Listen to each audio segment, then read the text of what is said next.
Poupée te montre comment faire une ovariectomie chez une chatte.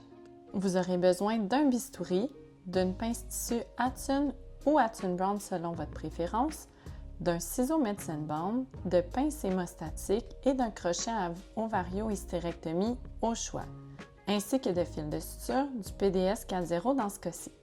J'aime bien limiter l'utilisation de fil de suture pendant mes chirurgies.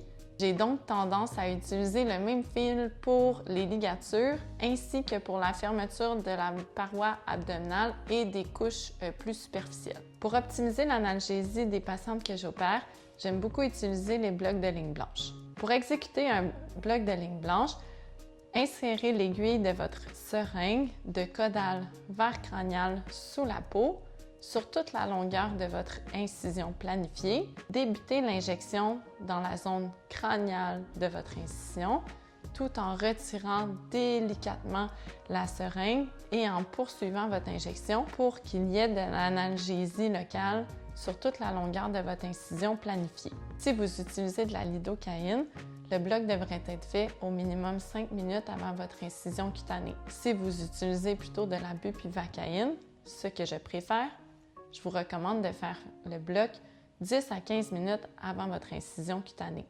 Il est donc idéal de faire le bloc avec de la bupivacaïne avant de mettre la mousse de chlorhexidine sur votre abdomen et de réaliser les passages stériles. La première étape d'une ovariectomie, c'est l'ouverture de l'abdomen. J'utilise le nombril comme repère anatomique.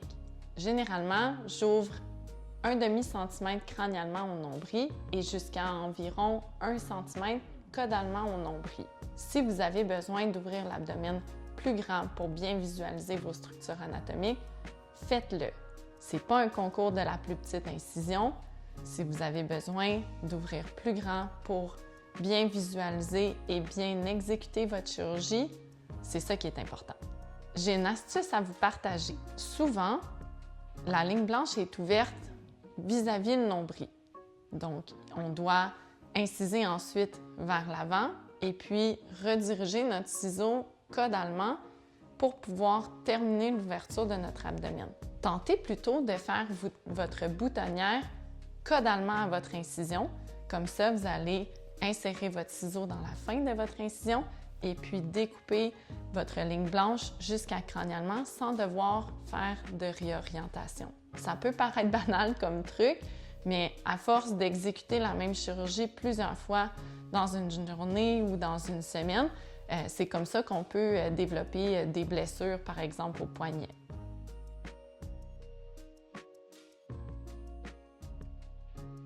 Maintenant que notre abdomen est bien ouvert, on va à la pêche, c'est-à-dire qu'on va aller trouver notre premier ovaire. Habituellement, je débute avec l'ovaire gauche, tout simplement parce que c'est l'ovaire le plus facile à aller chercher en étant positionné à droite de notre patient lorsqu'on fait la chirurgie. J'aime beaucoup utiliser le crochet à ovario-hystérectomie pour aller chercher mon ovaire. Vous n'êtes pas obligé de l'utiliser, c'est vraiment à votre discrétion. Voici comment j'utilise et manipule le crochet pendant la recherche de l'ovaire gauche. Je vais d'abord filmer mes mains pour vous montrer le mouvement à exécuter lorsque vous allez chercher l'ovaire dans l'abdomen de votre patient. Ensuite, on va superposer les images avec des prises de vue exécutées pendant la chirurgie pour que vous voyez en réel ce que ça donne. Tout d'abord, insérez votre crochet dans l'abdomen du patient de manière à ce que son extrémité soit orientée caudalement. Ce qui est très important, c'est que vous mainteniez cette orientation-là tout au long de l'insertion du crochet jusqu'au fond de l'abdomen de votre patient, comme ceci. Donc, vous allez exercer une légère pression le long de la paroi abdominale de votre patient et maintenir l'orientation de l'extrémité du crochet caudal. Une fois que vous touchez au fond de l'abdomen de votre patient, c'est le moment de tourner l'extrémité du crochet vers vous, délicatement. Maintenant, l'extrémité du crochet fait face à moi On devrait de cette manière pouvoir accrocher l'ovaire ou la corne utérine gauche. On peut maintenant redresser le crochet de manière à ce qu'il soit perpendiculaire par rapport à notre table de chirurgie, comme ceci. Je vous le rappelle, toutes les manipulations que vous faites avec le crochet devraient être délicates. Il est maintenant temps de tirer le crochet vers le haut. Vous devriez, à ce moment-ci, si vous avez réussi à attraper soit l'ovaire, soit la corne utérine gauche, sentir une résistance dans votre crochet. Si vous ne sentez pas de résistance, sortez le crochet délicatement pour vérifier quand même si vous avez des structures recherchées qui se sont coincées dans le crochet. Si ce n'est pas le cas, vous retournez à la pêche. C'est très important de faire des manipulations délicates lorsque vous faites ce mouvement, puisque généralement, la rate du patient va se situer environ ici. Si en retournant le crochet vers vous, vous manquez de délicatesse, il y a toujours la possibilité de lacérer la rate ou d'endommager d'autres structures abdominales. Donc, c'est très important d'être délicat avec le crochet à ovario-hystérectomie.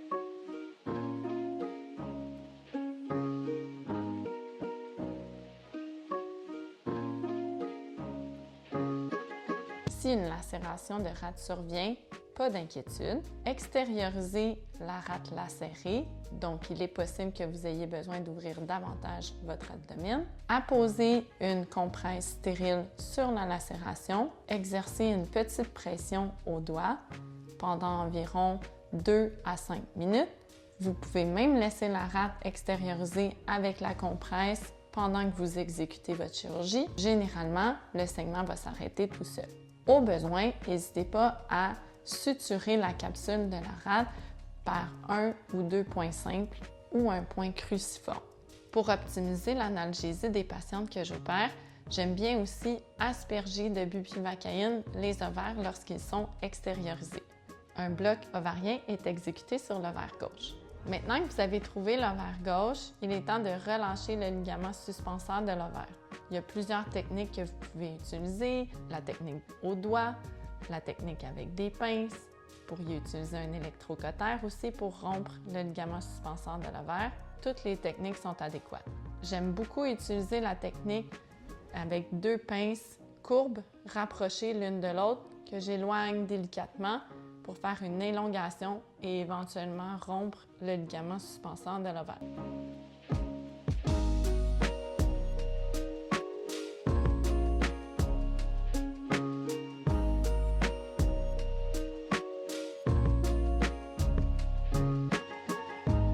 Maintenant que le ligament suspenseur de l'ovaire est rompu, nous sommes rendus à l'étape de mettre des ligatures sur le pédicule ovarien. Vous pouvez utiliser le type de ligature que vous désirez et le type de fil aussi. J'utilise généralement du PDS 4.0 pour l'ensemble de la chirurgie chez une chatte. Lorsque la ligature sur le pédicule ovarien est terminée, l'étape suivante est de mettre une ligature sur la corne utérine. Le positionnement de cette ligature n'est pas vraiment important.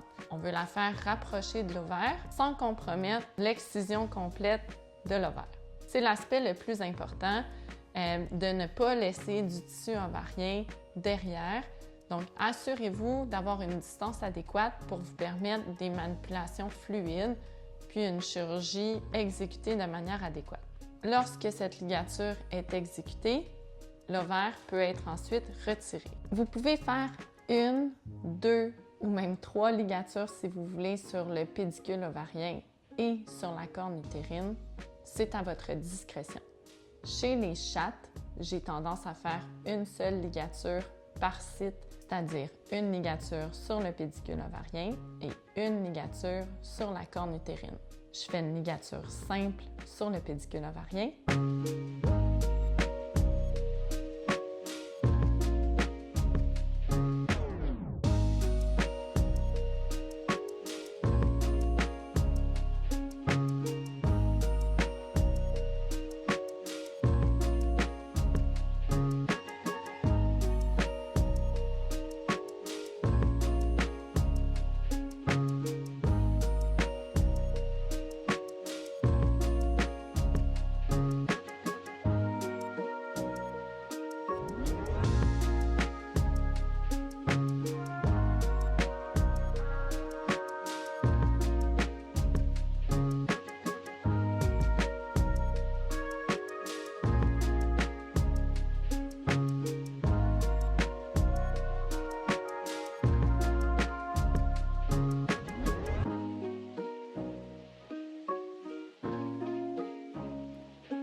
Je fais une ligature transfixée sur la corne utérine.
Excisez l'ovaire. Vérifiez que votre hémostase est adéquate et puis on passe à la recherche de l'autre ovaire.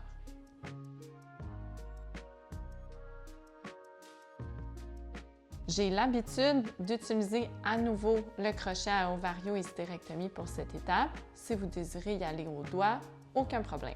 Donc, lorsque j'identifie l'ovaire droit et que je l'extériorise de l'abdomen, le ou la technicienne qui supervise l'anesthésie de mon patient va asperger l'ovaire droit avec mon bloc et mettre le restant du bloc dans la cavité abdominale pour compléter le bloc intra-abdominal.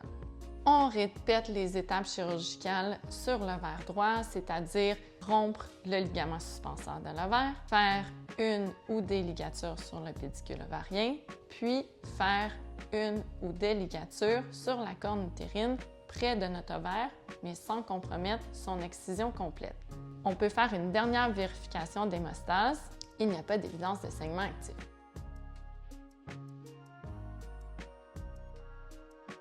Maintenant que les 2 ovaires ont été enlevés chirurgicalement chez notre patient, il est temps de fermer l'abdomen.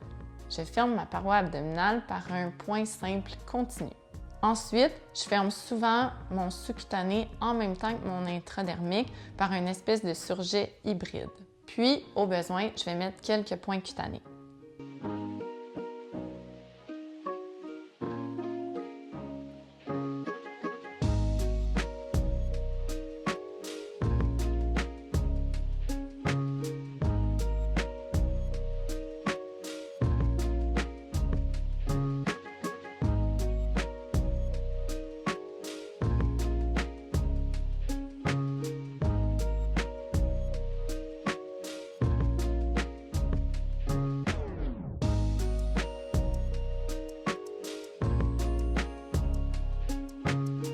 Coupé offre des séances de mentorat. L'ovaryectomie en fait partie. Si vous aimeriez prévoir une séance de mentorat pour votre équipe vétérinaire, contactez-nous.